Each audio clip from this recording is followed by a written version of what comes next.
puede parecer desde fuera como demasiado, digamos, obsesionado o mirando sobre ese futuro. O sea, entiendo que es bueno, evidentemente. O sea, toda la relación sana que hagas en la infancia se supone que repercutirá. Se supone, porque Pues, luego puede pasar cualquier cosa, exacto. ¿no? Me encanta que me lo digas porque esto es una mentalidad, para mi juicio, bastante importante que por lo menos se conciba y se equilibre con el cariño. Yo ahora mismo estoy en un modelo frío de la educación y de la crianza de los hijos. De hecho, además, yo utilizo mucho la palabra entrenar. Y lo digo, somos entrenadores de futuros adultos que tienen que ser autónomos e independientes. Entonces, para lo bueno y para lo malo, yo tengo que ser suficientemente consciente y responsable de lo que conlleva criar a un hijo, ¿no? Y educarlo. Entonces, al igual que un entrenador sabe que quiere llevar a su equipo a la mejor versión de sí mismo, yo esto lo tengo presente día a día con mi hijo. Yo no puedo centrarme en lo que es mi hijo ahora y punto. Yo tengo que ser consciente de que mi hijo tiene que depender de sí mismo en el día de mañana. Y si yo no soy consciente y no vivo como padre, eh, siendo consciente de esto, yo estoy faltándome el respeto a mí mismo y a mi hijo, porque a él no le pueden faltar los recursos, ni tampoco las herramientas. También soy consciente de que llegará una edad en la que él elegirá quién quiere ser. Pero por lo menos que yo como entrenador, cuando cuelgue la batita, que yo me quede satisfecho de que yo he trabajado en mi hijo como he considerado que mejor le iba a venir a él de cara a futuro. Porque tenemos que saber que nuestros hijos no van a depender de nosotros toda la vida, o no debe de ser así. Luego habrán cuestiones políticas, sociales, culturales, que a lo mejor promuevan lo contrario. Pero yo tengo que asegurarme de que como padre cumplo con la misión de dotar a mi hijo de todas las herramientas que él necesita a futuro. Entonces, claro que cada vez que yo me relaciono con mi hijo, cada cosa que yo hago con mi hijo es pensando en qué va a ser lo mejor para él a futuro. Al igual que una familia, pues ahorra mucho dinero para que no le falte el día de mañana los estudios a sus hijos, ¿no? Pues yo es una concepción un poco más personal, emocional, una concepción un poco más intangible. Porque yo quiero que en el día de mañana mi hijo, pues si lo veo volar, pues sentirme orgulloso, el dolor del vuelo, pero sentirme orgulloso de este va a ser capaz de hacer lo que le dé la gana, ¿no? Y yo asegurarme de que he contribuido a eso. Por eso esta concepción un poquito más fría de ser padre o de ejercer la parentalidad. Pero realmente creo que es la más sana para los hijos. Porque sí me estoy dando cuenta de que hay algo que ocurre a día de hoy y es que promovemos todo lo contrario, la dependencia inconsciente de nuestros hijos. Lo hacemos por miedos, porque vemos un panorama completamente nublado, pero inconscientemente promovemos la dependencia de nuestros hijos a futuro. Y no una dependencia tangible como puede ser económica, sino una dependencia emocional y personal. Y para mí creo que no hay mayor condena para un hijo. Habrá de todo, ¿no? Digo, Por, habrá padres que, por pero tú supuesto, ves que por suele ocurrir. supuesto. Y luego, o sea, ¿qué margen damos ahí a la normalidad y naturalidad? Claro, yo te veo y te veo peleándote con tu hijo a cojinazo, o sea, que no, que yo la veo en tu día a día, aunque desde fuera cuando hablas se ve como eso, como tú dices, tengo un enfoque frío, eh, pero ¿qué margen damos a la naturalidad? Yo tengo la sensación de que a lo mejor en otras familias de nuestras generaciones esto ha ocurrido porque, digamos, hay cosas que se educan o se transmiten por cómo tú has sido educado y a lo mejor por una visión de la educación y del cariño determinada. Tú ahora es como si estuviese poniendo un acento en que, oye, tenemos que dar un enfoque más profesional, ¿no? A ser padres. Sí, porque es que ser padre es una responsabilidad. Yo tardé en darme cuenta, tardé 2 años en darme cuenta. Yo cuando empiezo realmente a ejercer como yo considero que debe de, cuando yo empecé a ser padre fue cuando Martín cumplió 2 años. Ahí yo me di cuenta de que yo tenía una responsabilidad, que tener un hijo no es simplemente jugar con él, que tener un hijo no es que coma, tener un hijo asciende muchísimas cosas. Y yo me di cuenta ahí, por una conversación, que si no me voy a enrollar mucho, que tuve con Imi por aquel entonces, ¿no? Cómo ella me veía a mí en las cosas con, bueno, mi manera de relacionarme con Martín, ¿no? Y me di cuenta de que realmente, pues, me estaba dedicando, pues, a disfrutar de él, como sigo disfrutando de él a día de hoy, y estoy muy, muy orgulloso de él, pero realmente me llega a preguntar, ¿estoy siendo padre o amigo? Creo que padre es un concepto que va mucho más allá del ser amigo, de ser a lo mejor referente, va mucho más allá. Padre implica muchísimas cosas.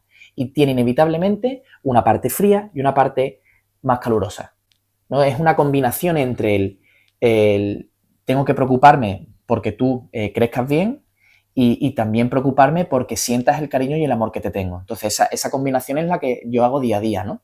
Pero siendo muy consciente de que es importante que mi futuro hijo va a ser un reflejo de lo que ha aprendido de mí y de su madre.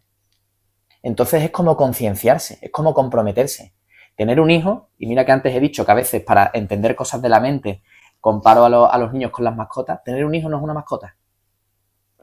Tener un hijo no es una mascota, va mucho más allá. Y me voy a ir a hechos históricos, ¿no? Antiguamente, pues tener un hijo significaba un heredero que podía seguir, digamos, entre comillas, ¿Tu legado? Tu legado, exactamente, haciendo vivo tu legado. Es algo muy simple, ¿no? Es como casi una intención un poquito ahí egoísta, ¿no? Tengo un hijo, pero para que la gente se siga acordando de quién soy. Los reyes, ¿no? Y esto. Ahora mismo esa historia cambia. Creo que el tener un hijo es una responsabilidad futura para el mundo y para la sociedad. Y no es simplemente una persona que herede lo que tú tienes. Es una persona que tú tienes que educar en la propia libertad de sus derechos, que asegure que luego pueda hacer el bien también para la sociedad, ¿no? Vivir también para y para los otros. Vale, vamos a meternos ahora de nuevo en el cerebro del adolescente. Bueno, Claro. hay una cosa que hemos dejado abierta, ¿no? Era lo del tema de por qué había dicho lo del saciar la autonomía. Sí. Esto lo digo y siempre lo comento en paralelo con el tema de las negociaciones, pero me centro en esa pregunta nada más, ¿no? En la adolescencia se produce un proceso que se llama individualización, que es la búsqueda de la individualidad del propio ser. Esto explica, por explicarlo de una manera un poquito más sencilla, ¿no? Pero esto explica el por qué los hijos de repente pasan a escuchar más a sus iguales que a los padres y pasamos a un segundo plano. Que la segunda película de Inside Out me gusta mucho porque aparece la isla de los amigos súper grande y al lado chiquitita la de los padres. Que si nos ponemos en valores cuantitativos decimos, pues los padres no tienen nada que hacer, no tienen nada que hacer, no están ahí. Entonces, este proceso de individualización tenemos que saber acompañarlo. Si sabemos, lo que pasa es que esto también es otra crítica que he hecho antes, ¿no? Si sabemos que las tecnologías hacen tanto daño, ¿qué hacemos? Sin echar cuenta de los datos que hay, ¿no? Pero bueno, si sabemos que los niños experimentan este proceso, entonces tendremos que utilizar este conocimiento para nuestra ventaja, pero también para la de ellos, porque la dinámica familiar al final va a ser mucho más sana, los conflictos se van a reducir a los números normales y no números que den picos en las gráficas, ¿no? Esto significa que los niños quieren ser autónomos e independientes, en otras palabras. Entonces, la única herramienta que tienen los niños en la adolescencia para, de alguna manera, reclamar esa necesidad de yo me quiero sentir mayor, es a través del conflicto. Porque primero que ellos no saben entenderse del todo bien y cuando quieren pedirnos algo, muchas veces pensando que van a tener una respuesta negativa, ya vienen con una predisposición y eso promueve más el conflicto, ¿no? Entonces, sabiendo que ellos quieren sentirse mayorcitos, ¿por qué no vamos dejándolos que se sientan mayorcitos de manera gradual en función de la edad que tengan? ¿No? Que tomen decisiones y que nosotros les dejemos. Que no hacer comentarios de todavía eres muy pequeño. No, tú tienes una edad para lo que ahora mismo lo que puedes hacer es esto. Y ya llegará a otra edad para lo que puedas hacer lo otro, ¿no? Si desde los 6 años, 5 años, que ya los niños ya empiezan a querer hacer cositas solos, que ya te quitan, no, que déjame, lo intento yo solo. O cuando intentan servir leche, que hacen, no. O sea, ya hay señales desde que son muy pequeños de la satisfacción de ser autónomo. Entonces, esa satisfacción hay que alimentarla. Si nosotros no la alimentamos de manera responsable y gradual en función del punto en el que se encuentren, del desarrollo evolutivo, no vamos a establecer un vínculo con nuestros hijos. Entonces, esa islita chiquitita de las familias probablemente casi que ni esté cuando están en la adolescencia, porque no hemos promovido ese desarrollo del vínculo con nuestros hijos, que al principio viene de dar muchos besos y cariños, nunca hay que dejar de hacer esto, pero que a medida que va creciendo viene del que te transmito confianza. Y por eso digo que los padres y las madres tenemos que ser la principal fuente de saciedad de esta necesidad de autonomía e independencia de nuestros hijos, desde que ya empiezan a darnos señales. ¿Cómo sé yo? Algunas familias me dicen alguna vez, ¿no? Es que mi hijo me ha dicho